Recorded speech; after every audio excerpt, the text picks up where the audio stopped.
Here at Pocket Now, we've really gotten to know Nokia's Lumia family of Windows Phone devices, particularly the 800 series.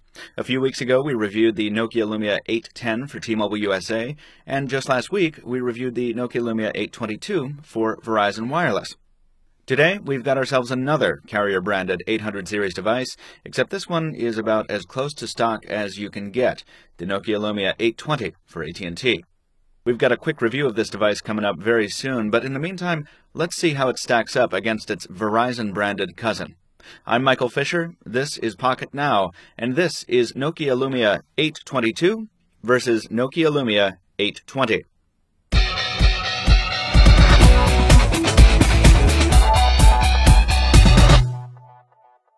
Okay, so on the left side here is the Lumia 822 on Verizon Wireless, and on the right is the Lumia 820 on AT&T.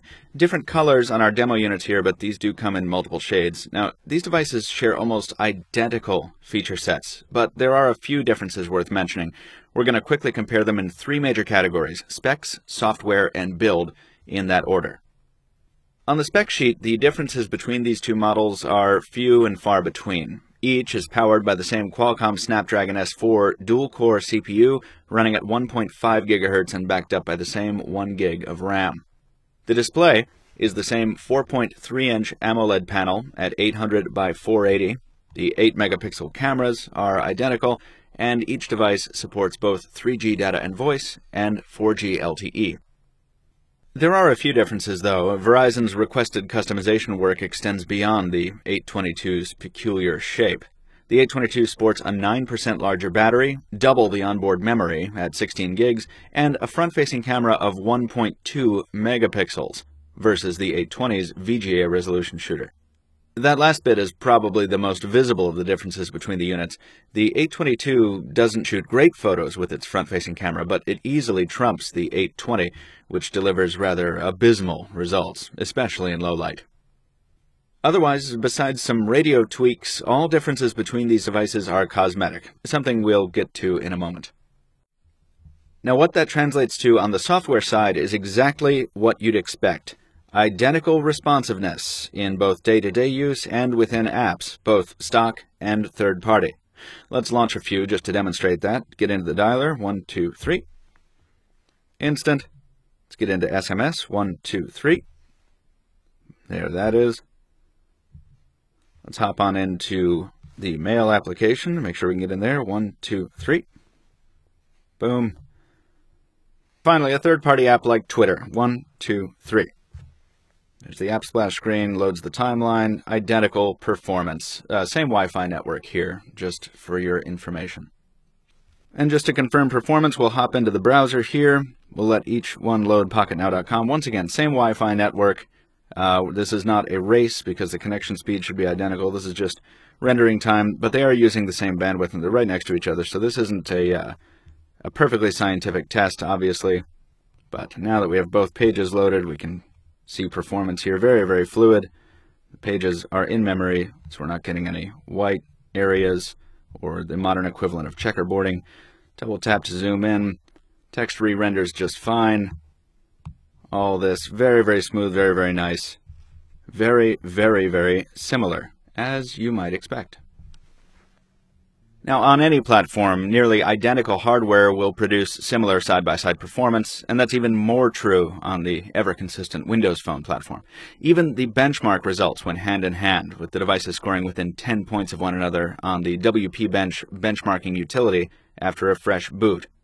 225.76 on the Lumia 822 and 216.02 on the Lumia 820. Possibly the most notable difference between these two devices on the software front is the inclusion of the DataSense data management utility on the Lumia 822. Now, that is carrier dependent. We do expect AT&T to get it eventually, the DataSense app, on the 820 and other Windows Phone devices, but for now, in America, Verizon Wireless, the only carrier offering DataSense on any device, and that's on the 822 here. Now, the real striking difference between these devices is in the build. We talked a lot about the Lumia 822's unique construction in previous videos, but it's even more striking when held up next to the close-to-stock Lumia 820 from AT&T.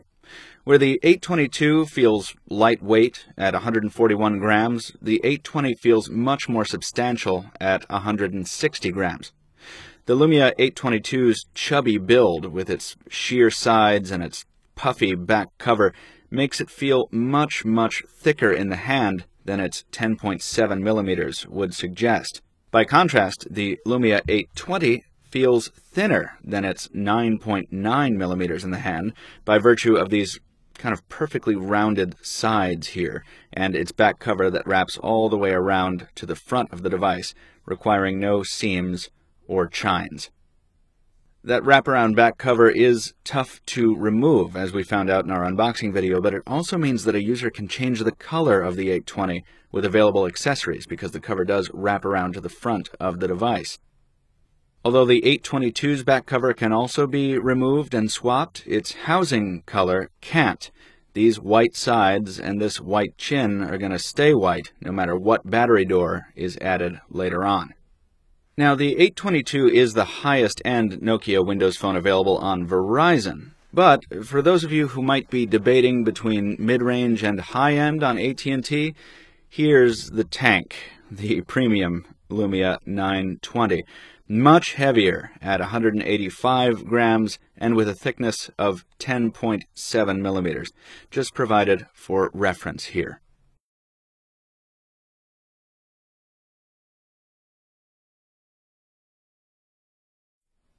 Folks, that's going to do it for our Nokia Lumia 822 versus Nokia Lumia 820 comparison video. As I mentioned before, the Lumia 820 quick review video will be up very shortly, as well as the quick review itself. Check out PocketNow.com for that, and follow us on Twitter so you don't miss it. PocketNow Tweets is the official account. If you'd like to follow me, you can do so. I'm at Captain2Phones. That's Captain, the number 2 phones. In the meantime, if you like this video, please give us a thumbs up. If you want to leave a comment, please do so, but do it at PocketNow.com so we can get back to you if that's what you want. Thank you very much for watching. Stay tuned for more, and we'll see you next time.